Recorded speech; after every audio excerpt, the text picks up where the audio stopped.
ہیں کہ بے روزگاری کے بڑھتے ہوئے طوفان کا مقابلہ کرنے کے لیے قرآن و سنت کی کون سی ہدایات ہیں جن پر عمل کر کے ہم اس مشکل پہ قابو پا سکتے ہیں، کیونکہ آج کل یہ مشکل بڑھتی چلی جا رہی ہے۔ بے شمار لوگ ہیں جو ہنرمند ہیں لیکن رزق حلال کمانے کے مواقع انہیں میسر نہیں ہیں۔ اور یہ بھی سوال انہوں نے پوچھا ہے کہ رزق میں برکت کے لیے کون سی دعا ہے جسے کثرت سے پڑھنا چاہیے۔ دیکھیے، پہلی بات تو یہ ہے کہ اسلام کے جو بنیادی احکام اور تصورات ہیں وہ ہمارے ذہن میں تازہ ہونے چاہیے۔ اس حوالے سے اللہ نے اور اس کے رسول صلی اللہ علیہ وسلم نے فرمایا کہ یہ دنیا کی زندگی جو بھی ہے اس میں اللہ رب العزت نے بے شمار نعمتیں انسانوں کے لیے بنائی ہیں، جن نعمتوں کو اسے حاصل کرنا چاہیے، ان سے فائدہ اٹھانا چاہیے، انہیں استعمال کرنا چاہیے۔ لیکن ان نعمتوں کو حاصل کرنے کے لیے، ان کو فائدہ اٹھانے کے لیے عقل، محنت، بھاگ دوڑ، یہ سب کچھ کرنا یہ انسان کی ذمہ داری ہے۔ اس وجہ سے بیکار بیٹھ کر جو ہے وہ تمام نعمتیں نہ اس کو مل سکتی ہیں اور نہ ہی یہ اس کو حق حاصل ہے کہ وہ ایک شہنشاہ کی طرح بالکل کوئی کام نہ کرے اور باقی سب لوگ جو ہیں وہ خادموں کی طرح نعمتیں اس کے حضور پیش کرتے رہیں۔ اللہ تعالیٰ کا یہ طریقہ نہیں ہے، رسول اللہ صلی اللہ علیہ وسلم کی یہ سنت نہیں ہے۔ اس لیے اللہ نے نعمتیں زمین میں پھیلا دی، مختلف طریقوں سے اسے حاصل کرنے کے ذریعے بتا دیے، انسان کو عقل دے دی، زندگی اور توانائی دے دی، ہاتھ پاؤں اور وسیلے دے دیے۔ ان سب کو استعمال کرنا اور بہتر انداز میں استعمال کرنا اب یہ انسان کی ذمہ داری ہے۔ انسان ایک ایسی مخلوق ہے یہ جو تنہائی میں نہیں رہ سکتی بلکہ ایک اجتماعی شکل میں معاشرتی انداز میں رہتی ہے۔ تو جب انسان معاشرتی ایک جاندار ہے، اللہ تعالیٰ کی طرف سے بنائی جانے والی مخلوق ہے، تو وہ اپنے فیصلے بھی ایک اجتماعی انداز میں کرتے ہیں اور اسے کرنا چاہیے۔ اور جہاں کہیں کوئی اجتماعیت ہوگی تو وہاں کوئی نہ کوئی نظم بھی ہوگا، کوئی ضابطہ بھی ہوگا، کوئی حکومت بھی ہوگی، کوئی حکمرانی بھی ہوگی، کوئی امیر بھی ہوگا۔ یہ ساری باتیں ایک دوسرے کے ساتھ خود بخود جڑتی چلی جاتی ہیں کہ انسان اکیلا زندگی بسر نہیں کر سکتا۔ انسان ایک معاشرتی جاندار ہے اور معاشرتی اکائی کو بہتر بنانے کے لیے کسی نظم اور ضبط کی پابندی کرنا اور کسی جماعت، ملک، ادارہ ان کے اندر رہتے ہوئے اپنے معاملات کو آگے بڑھانا یہ اس کے لیے لازم ہے۔ اس اعتبار سے کسی بھی معاشرے میں رہنے والے لوگوں کی تمام بنیادی ضرورتیں پوری کرنے میں ہر فرد کو، ہر ادارے کو، ان اداروں کے اوپر نگرانی کرنے والے حکمرانوں کی یہ ذمہ داری بنتی ہے کہ وہ معلومات کی صورت میں، وسائل مہیا کرنے کی صورت میں اور مواقع یعنی موقع مہیا کرنے کی صورت میں وہ لازماً مدد کریں۔ افراد اپنی محنت کریں گے، ادارے ان کے مواقع مہیا کریں گے، حکومتیں اس کے لیے بہتر منصوبہ بندی اور بہتر پلاننگ کرے گی۔ جہاں کہیں یہ ہوگا تو یہ اللہ تعالیٰ کا حکم ہے،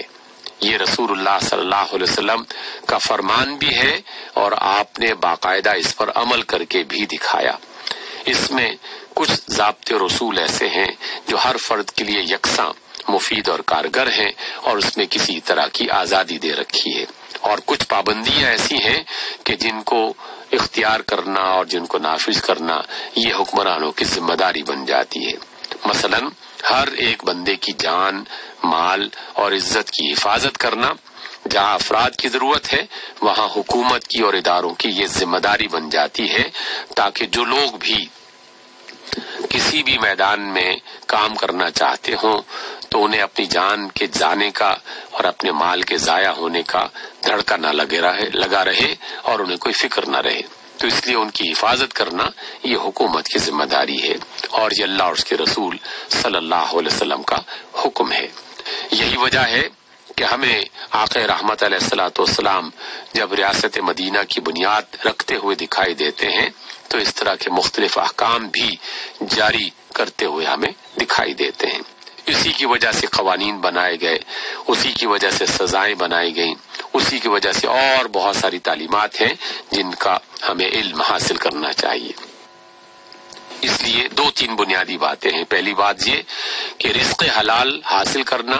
عزت کے ساتھ اپنی ضرورتیں پوری کرنا، یہ ہر انسان کا حق ہے، اور اس حق کو اس فرد تک پہنچانے کے لیے جہاں اسے شریک کیا جائے گا تو وہاں ذمہ داران جو بھی اداروں کی شکل میں، حکمرانوں کی شکل میں موجود ہیں، انہیں اپنا کردار ادا کرنا چاہیے۔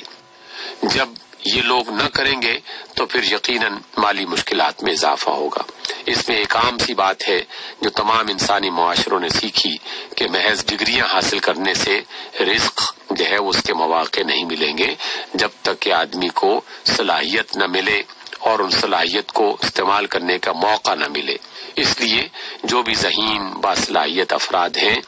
اس کے لیے مسلسل منصوبے بنائے جاتے رہنے چاہیے اور ان افراد کو ان منصوبوں کی تکمیل کے لیے استعمال کرتے رہنا چاہیے، اور اس وجہ سے اللہ تعالیٰ ان کے مال میں برکت پیدا کرتا ہے اور ان کے رزق میں اضافہ کرتا ہے۔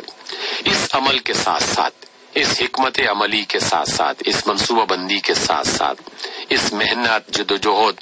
اس کے ساتھ ساتھ آقا رحمت علیہ الصلوۃ والسلام نے باقاعدہ ہمیں کچھ دعائیں بھی سکھائی ہیں اور فرمایا کہ ہمارا چونکہ ایمان ہے کہ اس کائنات کا مالک اور اس کائنات میں جو اصل رازق ہے وہ اللہ تعالیٰ ہی ہے، اس لیے اس کی رحمتوں کو پکارنے کے لیے جہاں محنت کی جائے گی، جہاں کام کیا جائے گا، جہاں جدوجہد کی جائے گی، وہاں اس سے مدد کے لیے طلب بھی کیا جائے گا اور مدد مانگی بھی جائے گی۔ اس لیے اللہ کے رسول صلی اللہ علیہ وسلم نے مختلف قسم کی ہمیں دعائیں سکھائی ہیں، جس میں رزق حلال کی طلب کرنا، رزق حلال کو تلاش کرنا، یہ بطور خاص ہے۔ اللہم اکفنا بحلالک عن حرامک واغننا بفضلک عمن سواک۔ یہ بڑی خوبصورت دعا ہے، دعاؤں کی کتابوں میں آپ کو یہ مل جائے گی، اس کو پڑھ لیں، اس کو یاد کر لیں، اور پھر جب بھی موقع ملے اس کو دہراتے رہیں، یا پھر اللہ تعالیٰ کے جو پاکیزہ نام ہیں ان ناموں میں سے وہ تمام نام کہ جو رزق کی فراوانی کے لیے، اللہ تعالیٰ کی رحمت کو پکارنے کے لیے مددگار ہوتے ہیں، یا رحمان، یا رحیم، یا وہاب، یا رزاق، یا کریم، یہ سارے الفاظ ایسے ہیں جو اللہ کے ناموں میں سے پاکیزہ ناموں کی طرف اشارہ کرتے ہیں۔ ان ناموں کو ورد زبان رکھا جائے، ہاتھوں سے کام کیا جائے، عقل سے سوچا جائے، زبان سے ان کلمات کو ادا کیا جائے تو اللہ تعالیٰ کی مدد بھی حاصل ہوگی، اور صبح شام جب کبھی موقع ملے اس ایمان کی بنیاد پر عمل کو آگے بڑھانے کی کوشش کی جائے تو اللہ تعالیٰ رزق کے دروازے بھی کھولے گا اور بے روزگاری کے اس طوفان سے نکلنے کا موقع بھی عطا فرمائے گا انشاءاللہ۔